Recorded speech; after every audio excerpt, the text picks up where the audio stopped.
છોકરા અમારા જમતા નથી, આ નથી ખાતા, ઓલું નથી ખાતા. પણ છોકરાને ભૂખ લાગવા દે તો છોકરા બધું ખાઈ લે. છોકરાને ભૂખ લાગે ને એટલે જે ન ખાતા હોય એ ભૂખ ખાઈ લે. હા, દમભાઈ જો ત્રણ રોટલો ને સેજે ન ભાવે, પણ ભૂખ લાગી છે ત્યારે બધું ખાઈ લે છે. હેલો મિત્રો, સીતારામ. સ્વાગત છે ફરીથી તમારું એક નવા વ્લોગમાં. તો અત્યારમાં આપણે કામકાજ કરીને નવરા થઈ ગયા છે ને આ વ્લોગ આપણે મોટો બનાવ્યો છે, કેમ કે આજે હું થોડીક વધારે કામમાં હતી. અને અત્યારે મેં સવારમાં માથું ને એવું ધોયું, સવારમાં તેલ નાખ્યું, થોડુંક મોઢે એલોવેરા ને એવું લગાવ્યું. તો અત્યારે મેં માથું ને એવું ધોઈને નવરી થઈશું. કામકાજ પણ થઈ ગયું, રસોઈ થઈ ગઈ ને આપણે ઓમનું ટિફિન આપણે મેવને મોકલી દીધું. અમારા ધાર્મિક ભાઈ જો આવી ગયા છે અને જમવા બેસી ગયા છે, મગભાત લઈને રોટલી કાંદા ને એવું બધું કદમ. તો ચાલો અમારા ધાર્મિક ભાઈ સાથે જમવા. મારે કાંઈ જમવું નથી, મેં મગ વાઈફ હતા ને તો મગ થોડા ખાઈ લીધા, મને કાંઈ બહુ ભૂખ નથી. તો ધાર્મિક ભાઈ સાથે આપણે બેસશું હમણાં બાજુમાં.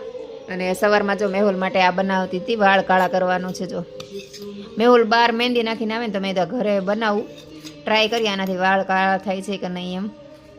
તો બનાવ્યા સવારમાં, બહુ મહેનત કરી. તો સવારમાં આના માટે મતતી હતી, તો અડધી પોણી કલાક એમાં વહી ગઈ. તો બપોર મેહુલ આવે ને તો મેહુલના માથામાં નાખી દેવાનું છે. હવે જોઈએ એનાથી વાળ કાળા થાય છે કે નહીં. જો વાળ કાળા થશે તો હું પણ તમને બતાવીશ કે અમે કેવી રીતે બનાવ્યું. અને તમારે આની રેસીપી જોઈ હોય તો મને, મતલબ આ કેવી રીતે બનાવ્યું હોય તમારે પણ બનાવવું હોય તો મને કોમેન્ટ કરજો, તો હું તમને પણ શીખવાડીશ કે મેં કઈ રીતે બનાવ્યું છે. આજે બપોરે મેહુલ આવે તો મેહુલના માથામાં નાખવાનું છે. સવારમાં નાખું હતું પણ સવારમાં એને આજે વહેલા બજારમાં જવાનું હતું તો વયા ગયા કે હમણાં આવું એમ કરીને.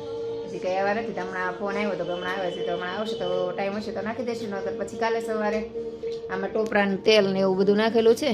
અને આમાં મહેંદી એડ કરવી તો આપણે મહેંદી એડ કરી શકીએ, પણ મેં મહેંદી એડ નથી કરી, કેમ કે મહેંદી ઘરમાં પડી નહોતી, હોય તો આપણે એડ કરી શકીએ. તો ચાલો હવે આપણે ધાર્મિકભાઈ સાથે જમી લઈએ. તો ચાલો બધા જમવા. ઓમભાઈ અમારા સ્કૂલેથી વહેલા આવ્યા અને ધાર્મિકભાઈ ટ્યુશનમાં વહેલા આવી ગયા, તો બે ભાઈ ભેગા ન થયા. અને ઓમભાઈ જો અમારે નાસ્તા પાણી કરીને એ ગયા. તો નાસ્તા પાણી કરીને ભાઈ તરત જ લાઇબ્રેરી ઉપડ્યા છે. અમારા ઓમભાઈ હમણાં ભણવામાં બહુ સિરિયસ થઈ ગયા છે.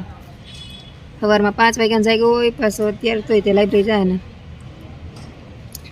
પાછો આવીને પાછો જમશે. ત્યાંથી ઓકા માગશો. અને અહીંયા નીચે જો રાજુભાઈ ફૂલના ને ઓલા ફૂલની પાંખડીઓ ને એવું બધું કરે છે. આ તો કેટલા થયેલા ફૂલની પાંખડીઓના કર્યા છે, ફૂલના હાર બનાવ્યા છે ને પાંખડીઓ. રાજુભાઈ બિઝનેસ છે ફૂલનો, તો ફૂલનું બધું કામ અહીંયા તે હમણાં કરે છે. અને કબૂતર જો બે કેવા બાંધે છે, જો બે કબૂતર બાંધતા તમને.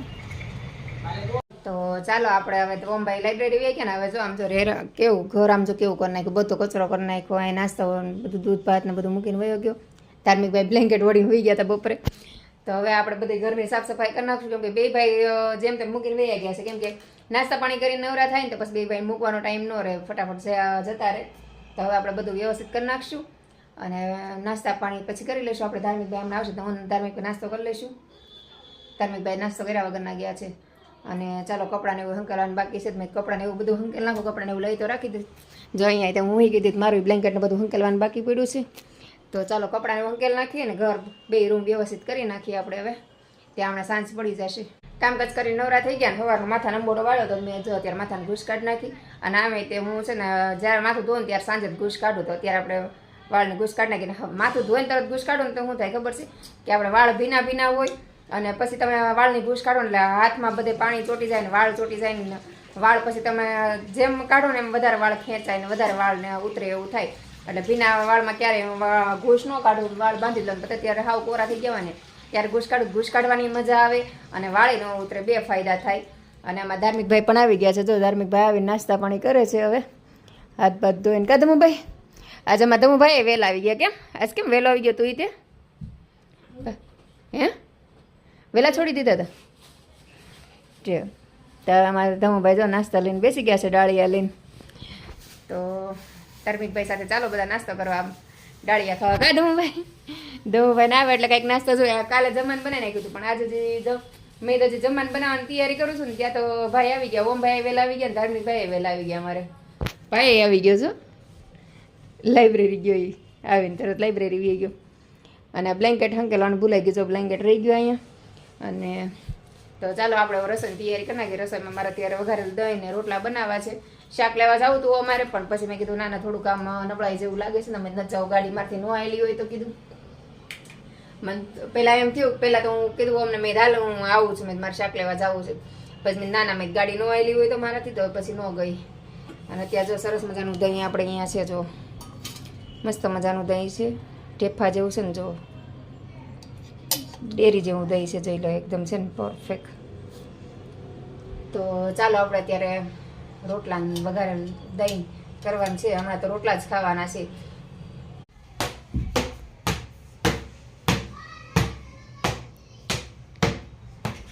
વાહ દઉંભાઈ વાહ, મસ્ત રહી હો.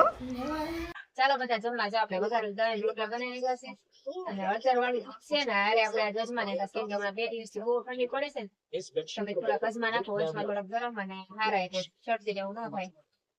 અને અત્યારે શિયાળો હોય એટલે છોકરાને નાના મોટા બધાને ભૂખ બહુ લાગે કદું એમાં દઉંભાઈ હમણાં શિયાળો છે ભૂખ બહુ લાગે છે નકર તો અમારે દઉંભાઈ જમવા જ ન બેહે કોઈ વાત નહીં. અત્યારે વઘારેલ દહીં રોટલા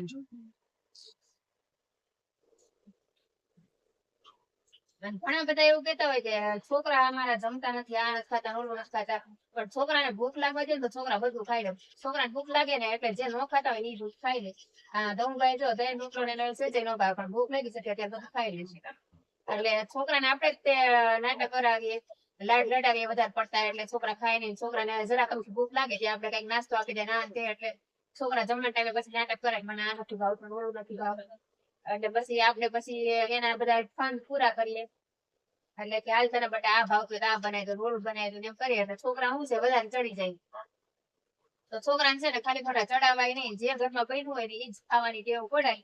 મારા ઘરમાં એ જ ટેવ છે કે જે બને એ જ ખાવાનું. છોકરાને જે ભાવે ઈ બને, ન ભાવે ઈ બને, બધું બને, જે બનતું હોય એ ખાઈ લેવાનું.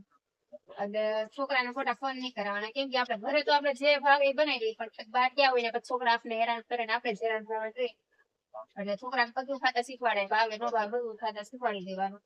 આમાં દઉંભાઈ ને દઉંભાઈ ભાવે ન ભાવે, દઉંભાઈ રોવે જ હોય, ખાવાનું તો એને ન ભાવતું એ જ ખાવાનું, રોવે તો રોવા દેવાના ઘડીક વાર પણ ખોટા નાટક નહીં કરાવવાના છોકરાને. પછી આપણને જ હેરાન કરે ને આપણે નડવાનું હોય બધું. એટલે ન ખાય ને તો કઈ નહીં, ભૂખા રેવા દેવાના. ભૂખા થાય એટલે આપણે મેળા ખાઈ લેશે. ભૂખ કઈ કોઈ માસી ન થાય, ભૂખ કઈ નગી ન થાય કાદું. ભૂખ લાગે એટલે ખાય એટલે બસ થોડું સુધારે જઈ દઉંભાઈ જો હમણાં ચોળી ખાઈને મજા આવશે. કામકાજ કરીને આપણે ત્યાં નવરા થઈ ગયા છે ને આમાં ધમુભાઈ જો અહીંયા ક્રિકેટ રમે છે ને ભાઈ સાથે, ને ઓમભાઈ બોલ ફેંકે છે ને આમાં ધમુભાઈ રમે છે. અને આપણે અત્યારે કામકાજ કરીને નવરા થઈ ગયા છે તો હવે આપણે સુવાની તૈયારી કરશું. હમણાં તો 2 દિવસથી વહેલા નવરી થઈ જાઉં છું કેમ કે વહેલા આપણે કામ કરી નાખીએ. હમણાં વહેલા જમવાનું બનાવી નાખું કેમ કે ધાર્મિકભાઈને અને ઓમભાઈને અમારે વહેલા ભૂખ લાગે છે. હમણાં ઓમભાઈને અને ધાર્મિકભાઈને હમણાં વહેલા ભૂખ લાગે છે તો આપણે 6 વાગે રસોઈ માંડી દઈએ એટલે 7 વાગે ત્યાં રસોઈ થઈ જાય ને 7:30 જમાઈ જાય એટલે વહેલા સાંજે 9 વાગે ત્યાં આપણે નવરાઈ થઈ જાય અને 9:30 થાય આપણે છોકરાને સુવડાવી પણ દઈએ. અને મારા ઓમને ધાર્મિક આપણે કહીએ એટલે સુઈ જાય, બધાની જેમ નહીં કે ભાઈ 12-1 વાગે શું. મારા છોકરા 9:30-10 થાય એટલે સુઈ જ ગયા હોય ડેઈલી.